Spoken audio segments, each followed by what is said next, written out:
عاملين ايه يا بنات؟ يا رب تكونوا بخير. النهارده فيديو جديد. حطي لايك للفيديو واشتركي في القناه لو لسه ما اشتركتيش، وفعلي الجرس عشان يوصلك اشعار اول ما انزل فيديو جديد. ويلا بينا نبدا. النهارده هنعمل كنافه الفنجان او كنافه المج زي ما بتسموها. انا مش اول مره يعني مش اول مره حد يعملها، يعني هي اتعملت كتير قبل كده بصراحه، فانا حبيت الفكره وقلت اعملها واوريها لكم. دي كده مكسرات عين جمل وكاجو وسوداني وبندق. لو ما عندكيش كل ده تقدري تحطي سوداني بس او زبيب وجوز هند اللي انت عايزاه.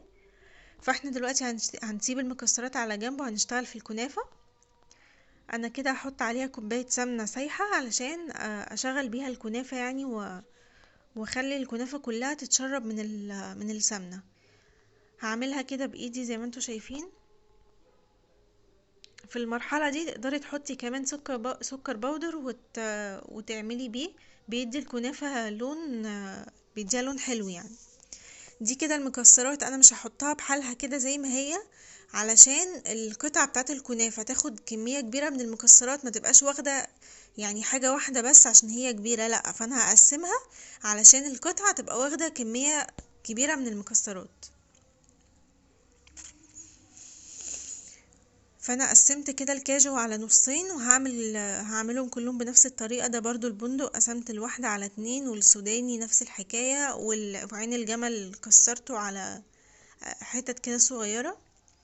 ده الاسترتش رول هجيبه هغلف بيه كده الفنجان من جوه علشان هرفع بيه الكنافة. هوريكم دلوقتي برضو الطريقة. دي كده الكنافة انا هاخد منها حتة وهحطها في الفنجان من تحت، وهضغط عليها كويس قوي، واحاول ان انا احط يعني ارفع كده، اعمل للكنافة نفسها جوانب. هضغط كده جامد بايدي. بعدين بقى احط المكسرات.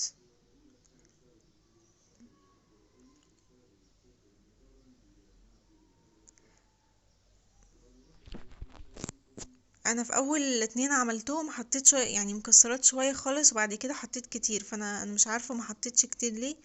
كنت كنت خايفه يعني المكسرات تطلع من الجوانب، بس هي ما طلعتش ولا حاجه. هحط بقى حته كنافه تاني فوق الوش واضغط برضو عليها جامد كده. هجيب بقى الصينيه البايركس دي وهدهنها سمنه. اي صينيه يعني عندك، مش شرط بايركس. هدهنها كده سمنه كويس عشان احط عليها الكنافه. زي ما انتوا شايفين كده انا هرفع الاسترتش الفنجان عشان يطلع كده بقطعة الكنافة زي ما هي، وهقلبها كده على ايدي وهتبقى بالشكل اللي انتوا شايفينه ده. هعمل واحدة تاني معاكم. هحط كده برضو الاسترتش في الفنجان.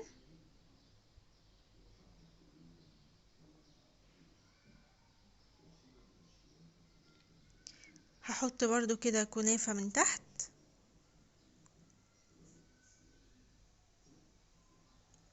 وبعدين هحط المكسرات.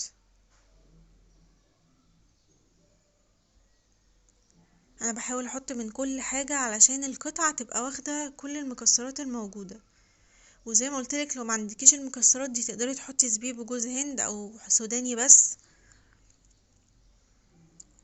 وهقفل عليها كده بكنافة تاني.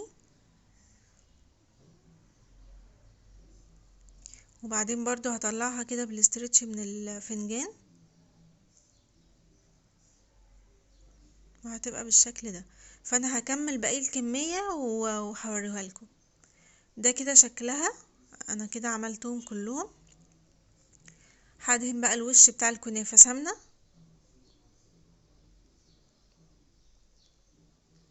هي طريقتها سهلة جدا وسريعة والله، ما بتاخدش وقت، وبتبقى شكلها حلو قوي في التقديم. يعني لو عندك عزومة او حد جايلك او حاجة هيبقى شكلها حلو قوي غير شكل الكنافة العادية. انا عملت كنافة قبل كده بالكاسترد. لو ما شفتوش الفيديو هسيب لكم اللينك بتاع الفيديو تحت في صندوق الوصف، تروحوا تشوفوها، وبرده كانت سهلة جدا. بس هو ده شكلها. وبعد كده بقى تحطي عليها شربات. انا الفيديو بتاع الشربات ما جاش بس، واتمنى الفيديو يعجبكم. ما تنسيش تعملي لايك للفيديو. مع السلامة.